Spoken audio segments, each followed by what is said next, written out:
po kasi ako bilang isang bakla, alam ko sa sarili ko na hirap po magmahal sa ganitong klaseng mundo.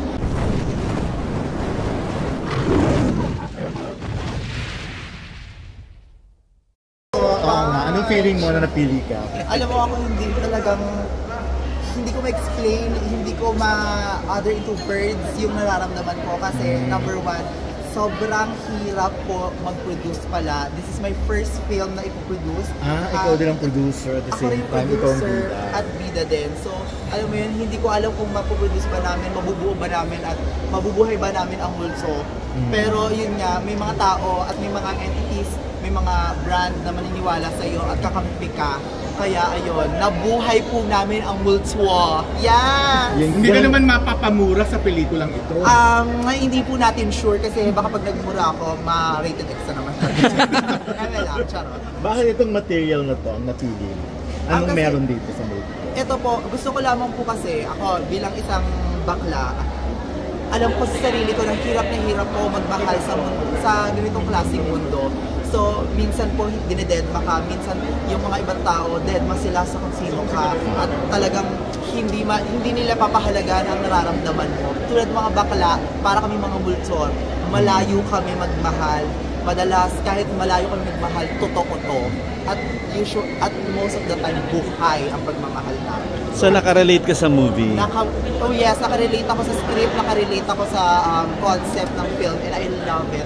Talagang, eto na, mabubuhay na natin siya, at yes, kwento natin to, girls. So, ayun.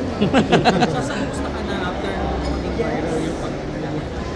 Well, ayun naman, syempre ako naman in a time na ang hirap gumawa ng pelikula, ang hirap bumuhay ng pelikula, lalo-lalo na pagkwento namin mga LGBT. So talagang alam mo, magiging heightened talaga yung feeling mo at magiging emotion mo. Syempre kami, nasa point kami na wala na kami masyadong pera sa pag-produce at wala na masyadong podo ang mga bakla.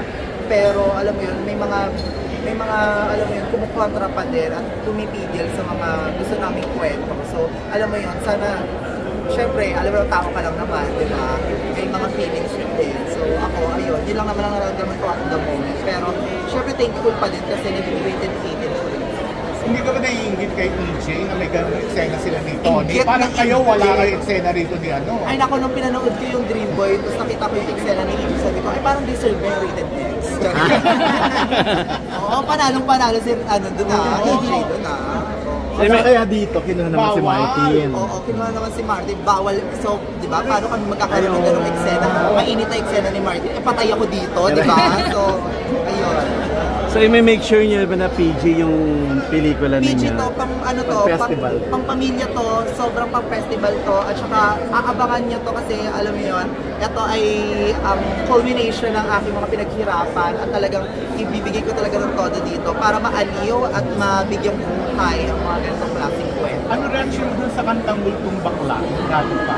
Ay, may matagal ng Multong Bakla. Actually, ini-include namin yan. Gusto namin kunin ang kanta na yun kasi gusto namin i-reclaim. I-embrace, di ba? Di ba tinawag na Multong Bakla ang mga bakla ng 90s? Kasi di ba? Di ba parang offensive yun? Oo, offensive yun. Pero ngayon, gagawin na namin, i-empower na namin yung mga sarili namin, embrace na namin para hindi na nila magamit against sa amin. So, ayun. Kung meron kang gustong multuhin, sino yun?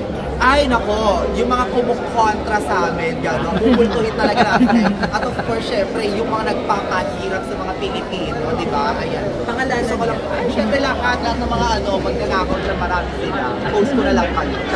So, you're a good friend with Esner. Kukunin mo ba siya rito, maging part ng movie? Bilang ikaw, ay, ano ko, alam mo, producer. miss ko na yung ate ko, number 1, at saka gusto ko siya i-congrats sa PBB journey niya. And syempre, kung her schedule allows, sige, pag-iisipan natin yan, gusto ko rin makuha si Bakla, maka-work si Bakla ulit. So, alam mo yun, sa Balota, sobrang happy ako kay Esner. Sobrang kasama kayo doon eh, no? Ang galing na talaga, ang galing niya Marte. At nag-grow na rin siya ngayon. Nasa may, Call Me Mother siya ngayon, so congratulations. Magkikita din kami MMFF. Tingnan natin kung makakuha namin si Bakla ngayon, this time around. Hindi naman siya bida sa Call Me Mother, manang siya. Alam mo naman, syempre, oo. Pero diba, ito si Bakla. Ito talaga bida, di ba? Yes. Mga bakla, yes. Supportive ko sa isa't isa. So, alam ko ako, nagdadala ako sa mga supporting role at naniniwala ako na walang maliit at malaking role. Basta bigyan mo ng justice, bigyan mo ng, at talent yan si Bakla, kayang-kaya niya. So excited din ako sa films niya. Tuloy-tuloy na ba yung... Sasa, naniniwala kang magaling kang artist? Ako naniniwala ako na I try. Ma-challenging maging artista. Ang hirap ko, nagkasakit ko last time nung last shoot namin sa Shake, Rattle and Roll. Kasi tuhog ako from Bar Boys to Shake, Rattle and Roll. So dalawang, MMS ko ngayon. Saan ka sasakay na float? Ay, yan, Diyos ko, tinatanong din sa akin yan, pero di natin sure malay mo, di ba? Lagari. Oo, lalagari tayo. Kumusta yung dalawang MMFF mo nga? Happy ako doon. Abangan niyo sa December 25. Sa Bar Boys, lawyer ako, law student ako. Sa Shake, Rattle and Roll, criminal ako. Sa Java yun. Anong matutunan ng mga manonood sa inyo? Hindi pa ito puro kabaklaan. Hindi ito puro kabaklaan lang. Ito ay pagsabi ng bukhal na pagmamahal sa bet ninyo na alam natin ang hirap magsabi ng I love you. 3 word lang yan, I love you. Pero ang hirap sabihin nun sa ating mga mahal.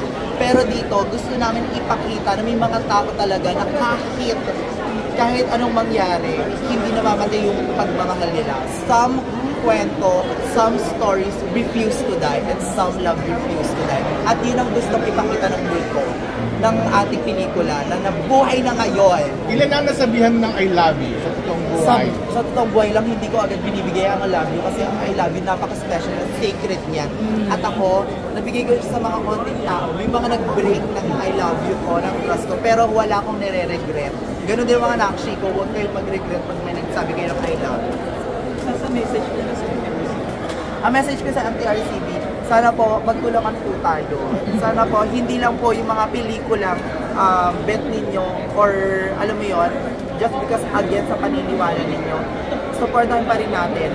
Our stories exist. Our existence is important. Kailangan natin siyang pag-usapan. At pag napag-usapan natin siya, doon natin magkakaroon ng understanding from one another. And that's very important. Tayo po, ay inaano po tayo, sinasakdal po tayo sa kahirapan ng maraming tao. I think we need to hear out our stories and our struggles. At dahil yun, ang mga struggles na yun ang magpo-connect sa atin. At importante na bigyang space ang mga struggles at kwento na yun sa industriya. Sasabihin ka mentions na